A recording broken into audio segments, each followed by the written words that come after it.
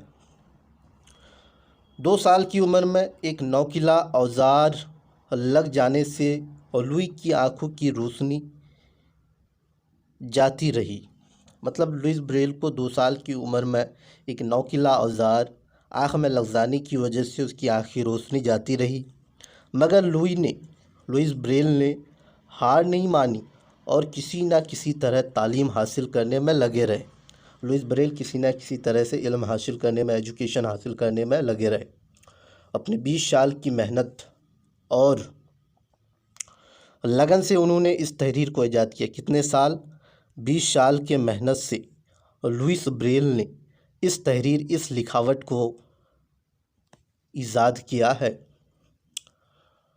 कितना साल लगा था लुइस ब्रेल को? 20 साल की कड़ी मेहनत और लगन के बाद इस तहरीर, इस लिखावट को बनाया, जिसे उन्होंने उन्हीं के नाम पर ब्रेल तहरीर कहा जाता है। बच्चे इस तहरीर को ईजाद करके लुइस ब्रेल ने नाबीना लोगों के लिए, जो ब्लाइंड पर्सन है उसके लिए तालीम का रास्ता खोल दिया। मतलब तालीम हासिल करने का जो दरवाज़ा है उसे ओपन कर दिया और उनकी तारीख ज़िंदगी, अंधेरा ज़िंदगी में रोशनी की किरण बिखेर दी। तो इससे पहले जो नाबीने बच्चे या लोग होते थे वो पढ़ाई नहीं कर पाते थे। आज जो भी नाबीने बच्चे हैं, इस लुइस ब्रेल की खोज की वजह से, इजादात की वजह से, जो तहरीर ईजाद की है ब्रेल नामी तहरीर, इसकी वजह से आज नाबीने लोग भी इल्म हासिल कर रहे और अपने आप को इल्म से आरास्ता कर रहे, सजा रहे हैं। असलम मास्टर साहब, क्या आपको ब्रेल तहरीर आती है? मास्टर साहब असलम मास्टर साहब को सवाल किया कि आपको ब्रेल तहरीर आती है? मास्टर साहब, आप महमूद को कैसे पढ़ाएंगे? आप उसके होमवर्क की जांच किस तरह करेंगे? और फिर इम्तिहान की कॉपी कैसे और जांची जाएगी? तो जावेद, और फिर वह एक क्लास से दूसरी क्लास में कैसे जाएगा? ये सारे सवाल असलम और जावेद करने लगे। उसके बाद मास्टर साहब जवाब देता है, महमूद बहुत मेहनती तालिबे इल्म है। महमूद क्या है? बहुत ही लेबोरियस स्टूडेंट है, मेहनती तालिबे इल्म है, स्टूडेंट है। वह ऐसे तो अपना होमवर्क किसी से लिखवा कर भी मुझे दिखा सकता है, मगर वह दूसरों का सहारा लेना पसंद नहीं करता। वह आजकल बड़ी लगन से टाइप्स सीखने में लगा हुआ है। क्या सीखने में लगा हुआ है? महमूद टाइपिंग सीखने में लगा हुआ है, ताकि वह हमारी तहरीर में ही होमवर्क कर सके और इम्तिहान दे सके। तो महमूद क्या टाइपिंग सीखने लगा है ताकि वो होमवर्क और इम्तिहान दे सके। रही आने जाने की बात, तो एक बार तुम लोग उसे क्लासों और लाइब्रेरी वगैरह के रास्ते को बता दोगे तो फिर वह अपनी सफ़ेद छड़ी की मदद से खुद ही रास्ता ढूंढ लेगा। मास्टर साहब असलम और जावेद को समझाने लगे ये सारी बात कि अगर आप लोग एक बार उसे क्लास और लाइब्रेरी दिखा दोगे तो वो अपने सफ़ेद छड़ी की मदद से खुद रास्ता ढूंढ लेंगे। तो जाहिदा, सफ़ेद छड़ी ही क्यों? सफ़ेद छड़ी ही क्यों? जाहिदा सवाल करने लगे मास्टर साहब को। तो मास्टर साहब जवाब देने लगा, सफ़ेद छड़ी नाबीना लोगों की पहचान है। सफ़ेद छड़ी क्या है? नाबीना लोगों की पहचान है। इस छड़ी को देखकर लोग उन्हें रास्ता दे देते हैं और ज़रूरत होने पर उन्हें उनकी मंजिल तक पहुंचा देते हैं। ये मास्टर साहब सफ़ेद छड़ी के बारे में बताया। सफ़ेद छड़ी नाबीना लोगों की, जो ब्लाइंड पर्सन है, उसकी पहचान है। इस छड़ी को देखकर लोग उन्हें रास्ता दे देते हैं और ज़रूरत होने पर उसे उसकी घर तक या उसकी मंजिल तक पहुंचा देते हैं। उसके बाद असलम, क्या महमूद अपनी रोज़ी खुद कमा सकेगा?